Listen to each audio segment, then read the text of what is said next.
Hello! Welcome to MTG Pro Tutor. I am Sean Pennard, your host, and today we're going to open this M15 booster pack and evaluate the cards inside. Let's dive right in and see what we got. So the first thing I always do when I open up the booster pack is take out the marketing card, which in this case is a landmine. Take out the land, and then I always look at the rare. Boom! Okay, we have a foil carrion crow. So this is a 2/2 for 3 with flying. So that's not bad. However, it does come into play tapped. So on turn 3, you play this guy. On turn 4, you can attack with 2 in the air. So not very impressive, but it's still a flyer. So he will make the cut, I think, more often than not in your black deck, because it's nice to have, it's nice to have things that fly. So let's see what our rare is. Kachoo! Yes! Woo! We got a Planeswalker. Wow, I'm so excited. I brain farted right there. A Planeswalker. We have Chandra. She is really good, and let me tell you why. Because for 4 mana, 2 red, you put her down, and then her +1 ability deals 1 damage to target player. Ping! And then 1 damage to 1 target creature that player controls. That creature can't block this turn. That last sentence is amazing. That creature can't block this turn. She is really going to start, allowing you to attack through and getting rid of your opponent's biggest blockers. Not by destroying them, but by just making them stand on the sideline and not be able to do anything. It's great. And then her 0 ability is exile the top card of your library, and you may play it this turn. So if you have a dead hand, like you don't really have much in your hand, you can use that. Exile the top card. If you have the mana, you can play it. If it's a land, you can play it. So she's really trying to give a little bit of card advantage to red, which normally doesn't have good card draw. So the way that they're doing it for red is, instead of just giving it straight card draw, which is kind of awkward, they're doing this whole, exile the top card and you can play it this turn.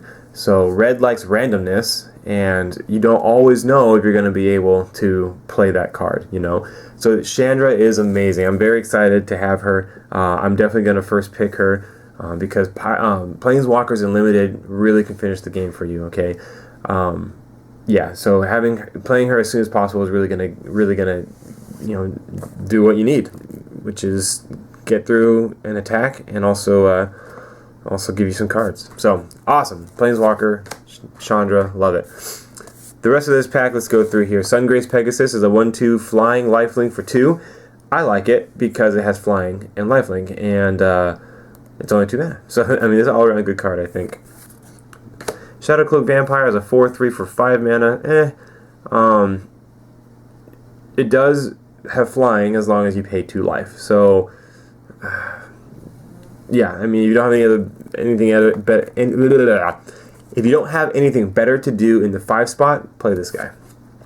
Alright, Charging Rhino. This is a decent card. It's a 4/4 for 5 mana and can only be blocked by 1 creature. That's nice. Goblin Rough Rider puts itself in the 3 spot on an aggressive red deck quite nicely. This is a 3/2 for 3 mana and does just what red wants to do, which is attack, attack, attack. Pillar of Light, exile target creature with toughness 4 or greater. That is toughness, not power. Ornithopter, never play Ornithopter, alright? When I say never, I mean under very, very, very extenuating circumstances would you ever play Ornithopter. Normally, you would not. The only time you would is if you have, maybe 2 Ensoul artifacts and, you wanted an early target, in which case I might play 1 Ornithopter. But on any regular situation, I do not play Ornithopter. Negate, counter target non-creature spell. So this is pretty good. I mean, hey, it can keep Planeswalkers off the table. It can keep removal spells from hitting your bombs. So, Rummaging Goblin, I don't like. I mean, he's a 1/1 for 3 mana. You discard a card, then you draw a card. If you can't discard a card, you can't use its ability. So, or can you? Wow, I just put myself in a rough spot because I don't know if you have 0 cards in your hand. What happens with this guy? Somebody, if you know the answer, leave a comment below. That would be very good to know. Alright, Sanctified Charge wins games. Like, this is a really good white card. All your creatures get +2/+1, And if they're white, they also get first strike. Like, that is a big surprise. However, it's also very easy to see coming because you have 5 mana open. And if you're playing white, or if you're playing against white and they attack and they have 5 mana, keep this in the back of your mind. You might just get blown out. So Broodkeeper is really strong in red. The only problem is getting worthwhile enchantments to target her with, because every time you equip an enchantment to attach an enchantment to her, you get a 2/2 dragon with fire breathing. So that's pretty cool. You just need to have the enchantments to put on her. So Ancient Silverback is great. It's a 6/5 for 6 mana, and then you can regenerate it for a green. So he's just really going to just sit there and beat your opponent up. So that's good to have.